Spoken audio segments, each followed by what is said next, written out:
आज के कुंडली विश्लेषण में जो कुंडली आई है उसमें हम ये पता करेंगे, जो उन्होंने जानना चाहा है कि प्रेम विवाह होगा या नहीं होगा, और होगा तो कब होगा, और दाम्पत्य जीवन कैसा रहेगा।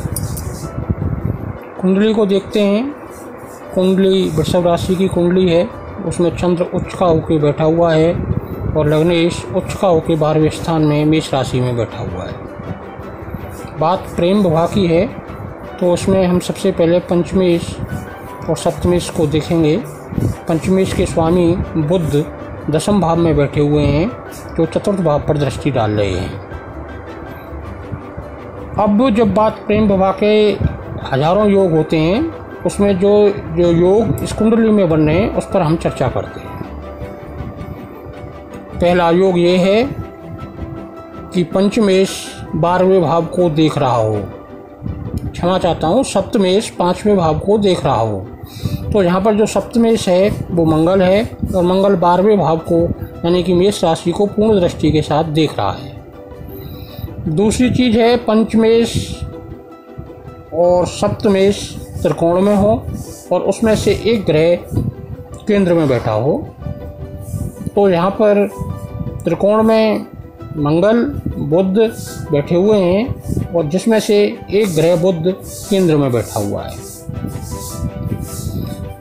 अब प्रबलता इसलिए आती है इसमें कि सप्तमेश जो 12 भाव को देख रहा है, उस 12 भाव में लग्नेश शुक्र बैठा हुआ है, जो इस प्रेम विवाह का प्रबल योग बनाता है। अच्छा, हम कह सकते हैं कि ये है प्रेम विवाह होगा। अब बात आती है कि ये विवाह कब होगा। अभी राहु की महादशा चल रही है और जो 1 महीने बाद समाप्त हो जाएगी। राहु की महादशा के बाद गुरु की महादशा आएगी।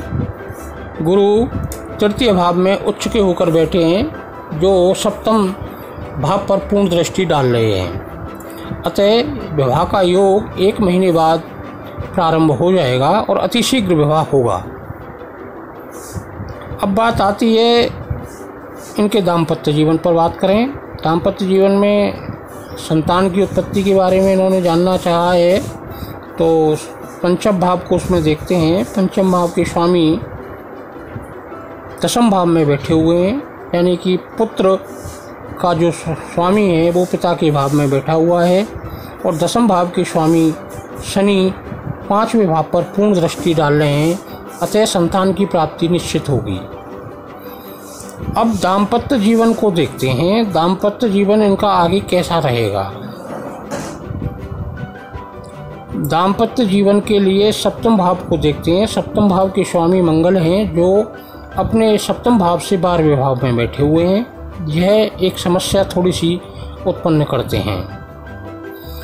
दूसरा, जब हमने उनके D9 चार्ट को देखा तो D9 चार्ट में पंचमेश के स्वामी 12वें भाव में नीचस्थ होकर बैठे हैं बुध, जिसके कारण प्रेम में विग्रह प्रारंभ होगा। और D9 के 7वें भाव के स्वामी सूर्य हैं, जो 7वें भाव में राहु के साथ बैठे हैं। अतः यह विवाह लंबे समय तक नहीं चल पाएगा।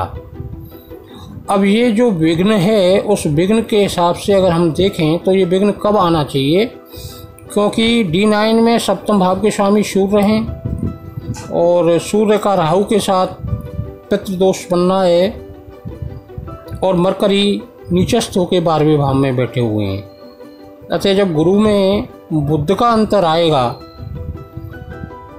तब यह वियोग प्रारंभ होगा, यानी कि वियोग हो जाएगा। तो इनका सेपरेशन भी लगभग उस समय के बाद निश्चित सा दिखाई देता है। जय माता दी।